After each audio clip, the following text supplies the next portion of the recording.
Ya, assalamualaikum warahmatullahi wabarakatuh. Halo, selamat bertemu kembali di channel saya.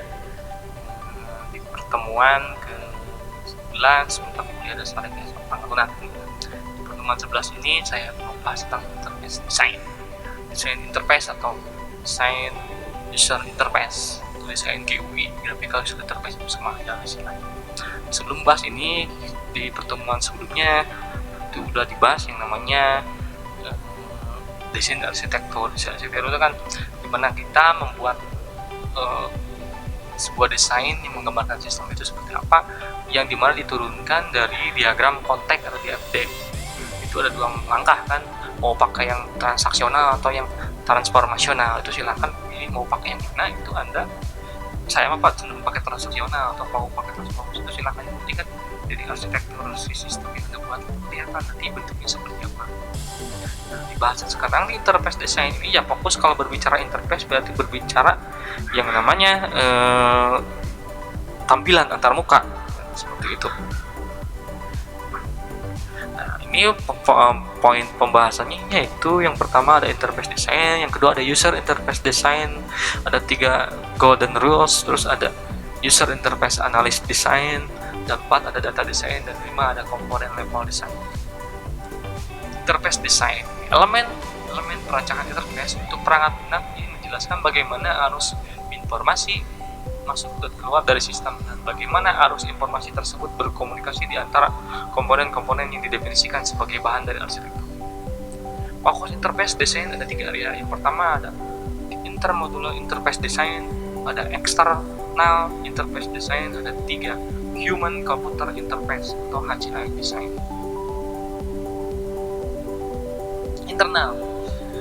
Internal merupakan desain interface antar modul dalam perangkat lunak yang dikendalikan oleh data yang harus mengalir di antara modul-modul.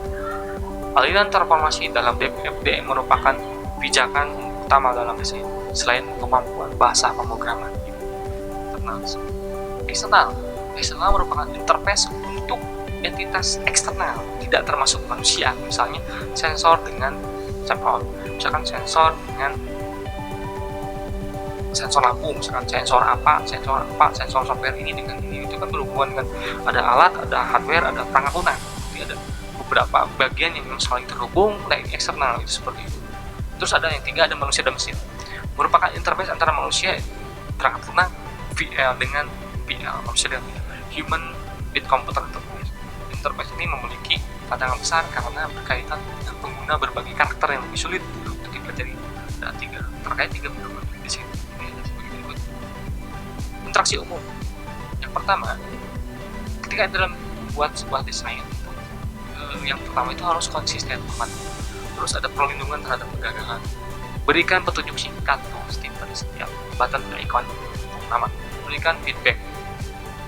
Konfirmasi untuk aksi eksekutif misal hapus. Izinkan ketika mau hapus ada perintah yakin mau dihapus, seperti itu. Terus izinkan pembatalan misal undo, cancel. Kurangi jumlah informasi yang harus diingat. Efisiensi dalam dialog, gerakan tangan, pemikiran, kategorikan aktivitas jenis dan fungsinya di layar. Sediakan help yang sensitif konteks. Gunakan perintah dan nama-nama yang pendek. Seperti itu. Input. Di sisi input, minimalkan jumlah aksi input, combo box, dan sebagainya. Berikan kemungkinan kustomisasi input untuk advance.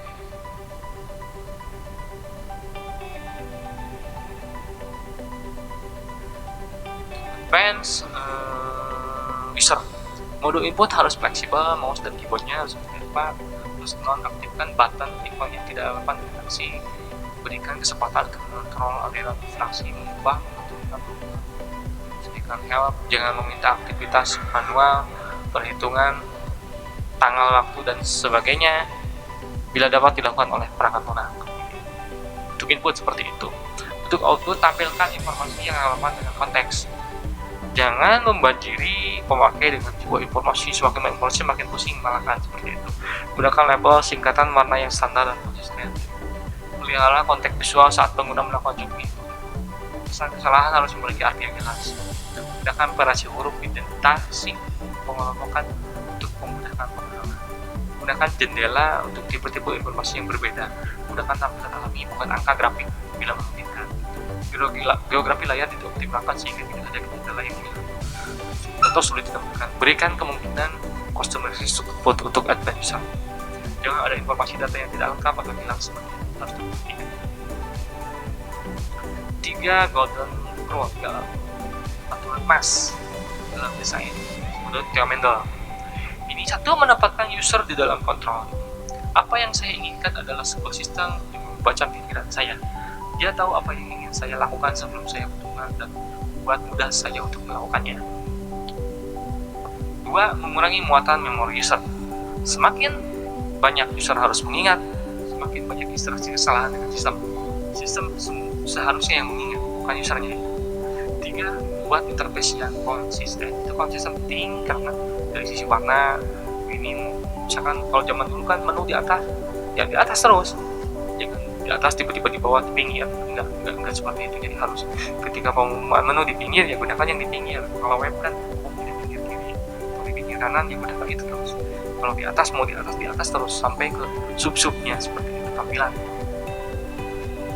Tempatkan pengguna dalam kontrol. Saudara lebih penjelasan detail. Mendefinisikan interaksi dalam sedemikian rupa sehingga pengguna tidak dipaksa melakukan tindakan yang tidak perlu dilakukan. Ia menyediakan untuk interaksi yang fleksibel. Pengguna memiliki berbagai preferensi. Ia memungkinkan interaksi pengguna menjadi interoperable atau fleksibel. 4. Merampingkan interaksi sebagai tingkat keterampilan meningkat dan memungkinkan customization interaksi. 5. Menyembunyikan internal teknis dari pengguna biasa. Desain untuk interaksi langsung dengan objek yang muncul di layar. Mengurangi muatan memori user. Mengurangi tuntutan pada memori jangka pendek pengguna. Atau menyediakan isyarat visual. Menetapkan default bermakna reset pilih harus tersedia. Mendefinisikan intuitif potongan pendek mudah diingat.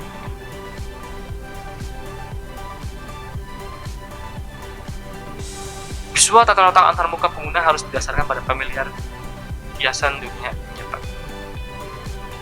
Mengungkapkan informasi secara progresif. Make interface konsisten. Buatlah interface itu sekonsisten mungkin, memungkinkan pengguna untuk menempatkan tugas dalam konteks yang bermakna. 2. Menjaga konsistensi di dalam sebuah famili aplikasi. 3. Jika model interaksi masa lalu telah menciptakan harapan pengguna, tidak membuat perubahan kecuali ada alasan yang baik untuk melakukannya. Ini. Jadi konsistensi penting karena untuk menjaga sistem tampilannya itu ya memang tidak harus berubah-ubah. Jadi ketika tampilan misalkan aplikasi untuk akademiknya, gunakanlah konsisten yang memang ciri khas akademik seperti apa. Ya, untuk penjualan tampilan seperti untuk media sosial, karakteristik media sosial seperti apa itu kan berbeda. User interface analysis in design. The model. Para engineer menetapkan model pengguna. Software engineer menghasilkan model desain. Pengguna akhir mengembangkan persepsi sistem. 4. Pelaksana menciptakan model implementasi. Proses. The process. Tugas dan analisis lingkungan dan pemodelan. Desain antarmuka, konstruksi antarmuka dan antarmuka sendiri. Setiap ini ada proses model dan ada model, ada proses. Model menetapkan sisi modelnya seperti apa. Terus proses seperti apa.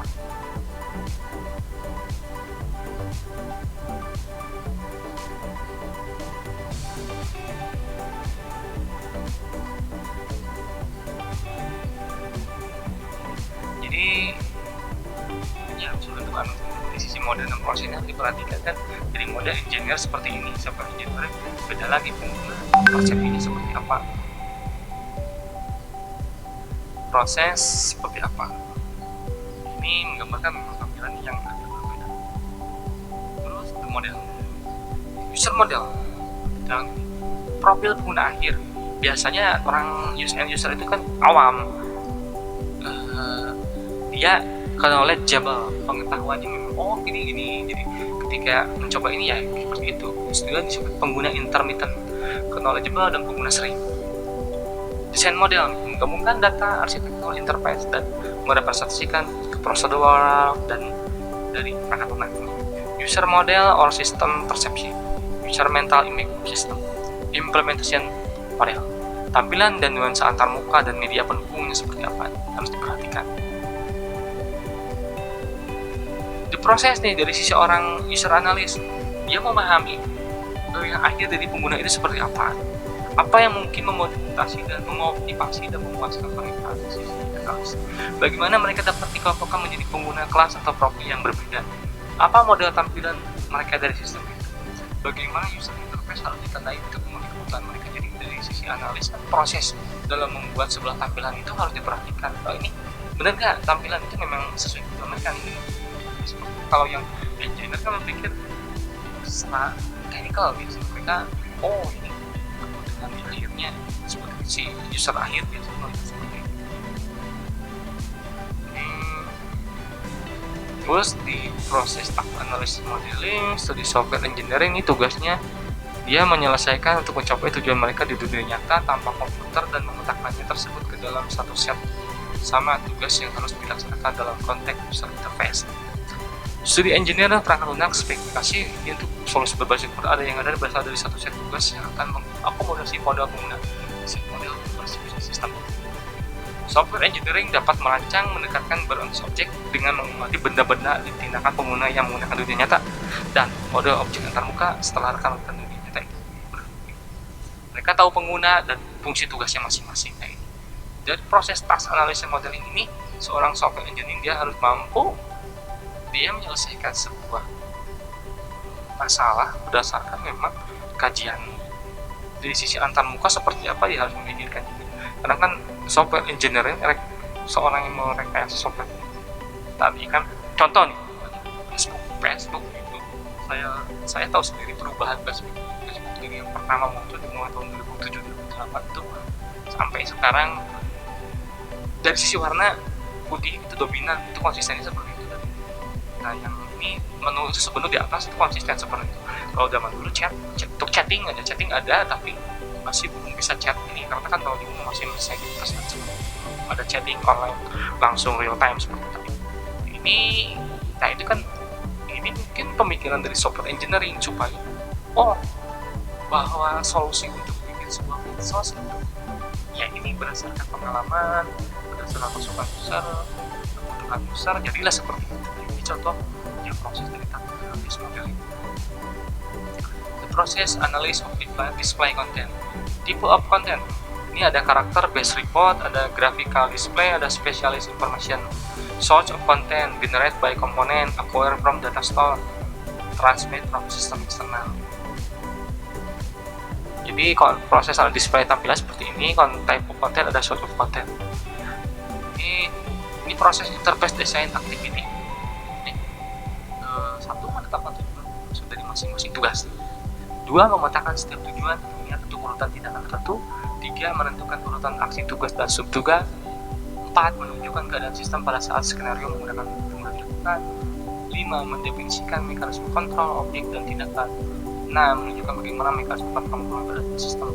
7. Menunjukkan bagaimana penggunaan keadaan sistem dari informasi yang diberikan melalui antarmuka. Nah, ini harus diperhatikan juga nanti kan.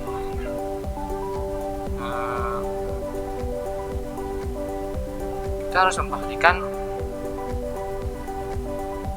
yang namanya proses interface ini, karena kan dengan proses interface ini ketika saya mau bikin ini, tiap prosesnya itu harus diperhatikan supaya nanti memang tidak ada kelebihan kesalahan dalam kontrol untuk membuat tampilan interface itu.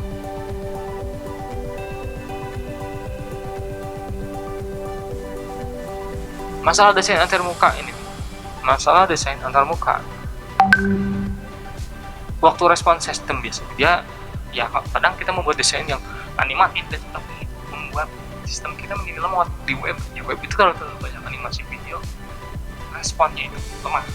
Makanya kan kalau web ya kalau pakai buat video dengan format yang kecil, pendek, terus waktu terjadi gimana mulai beberapa tindakan kontrol dan waktu ketika sistem yang ketiga fasilitas bantuan pengguna. 4. Terpadu konflik bantuan terhadap add-on bantuan nanti atau perhatikan di 5. Kesalahan informasi penanganan. 7. Pesan harus tidak memahami, menjelaskan masalah tepatnya dan menjalankan solusi valid. Pelabelan perintah berdasarkan penggunaan kosakata, kata bahasa sederhana dan logika konsisten untuk kehidupan yang harus diperhatikan oleh rekan-rekan juga.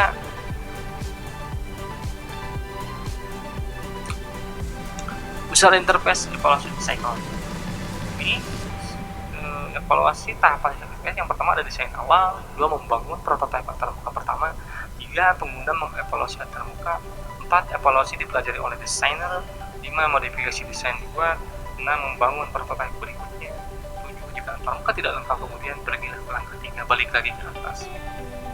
Jadi evaluasi untuk interface memang dari user atau user pak memang saling membantu satu sama lain. User interface design evaluation kriteria. Pertama, panjang dan kompleksitas dari spesifikasi antarmuka ditulis memberikan indikasi jumlah pembelajaran yang dibutuhkan sistem. Jadi kompleksnya sebuah sistem itu tampilannya itu harus bahwa misalkan tampilan seperti ini rumit nggak? Ini terlalu rumit, ubah simpel. Jumlah tugas pengguna, jumlah rata tindakan bertugas memberikan indikasi waktu interaksi dan efisiensi sistem secara kelulusan ini. Diperhatikan juga sejumlah tugas tindakan dan keadaan sistem dalam model desain memberikan indikasi beban memori yang dibutuhkan oleh sistem. Tata gaya, fasilitas bantuan dan penanganan kesalahan protokol dan memberikan indikasi umum fasilitas sistem dan tingkat penerimaan oleh pengguna. Jadi harus diperhatikan supaya tidak ada terjadi kesalahan. Ini contoh tampilan dari hadis error informasi bahwa error tapi berhasil the operation complete successfully. Contoh. Terus ada data design prinsipnya yang pertama prinsip analisis sistem masih diterapkan pada fungsi dan perilaku juga haruskan diterapkan pada data. Semua struktur data dan operasi yang akan dilakukan pada masing-masing harus didefinisi. Kamus data harus diterapkan dan digunakan untuk mendefinisikan data dan desain program. Kamus data dan desain program harus diperhatikan. 4. Proses desain tingkat harus ditugas sampai akhir dalam proses desain. Representasi dari suku data harus diketahui hanya kepada mereka modul yang harus menggunakan langsung dari data yang diterima dalam suku data. Sebuah dari suku data yang berguna dan operasi harus digunakan. Sebuah desain akan menggunakan bahasa pelaksanaan harus mendukung spesifikasi dan redaksi dari tiap data abstrak. Komponen level desain ini membuat desain level. Tujuan dari desain tingkat untuk menerjemahkan model desain ke dalam perangkat operasional. Desain tingkat komponen ini terjadi setelah data, arsitektur, dan desain antarmuka diterapkan baru nanti ke komponen. Desain komponen tingkat mewakili software dengan cara yang membutuhkan desainer untuk meninjau kebenaran dan konsistensi sebelum dibangun sebuah sistem. Jadi untuk mengecek konsistensi antara desain ini, arsitektur, dan sebagainya, dia mengecek konsisten ini hasilnya. Produk kerja yang dihasilkan adalah desain prosedural komponen software. Dibakali menggunakan tabel, notasi garis, berbasis teks dan sebagainya. Jadi kan di desain ada yang tabel, ada yang seperti itu. Nah ini mewakili bahwa ini benar, misalkan pembacaannya, pemahamannya. Prosedural desain notasi. Ada flowchart, arrow untuk flow control, diagram untuk presisi. Contoh diagram ini menggunakan chart precision dan decision table, subject of decision condition and action are associated with this other to define the process. Terus ada program di sini kita yang struktur English for pseudocode use untuk mendeskripsikan detail proses.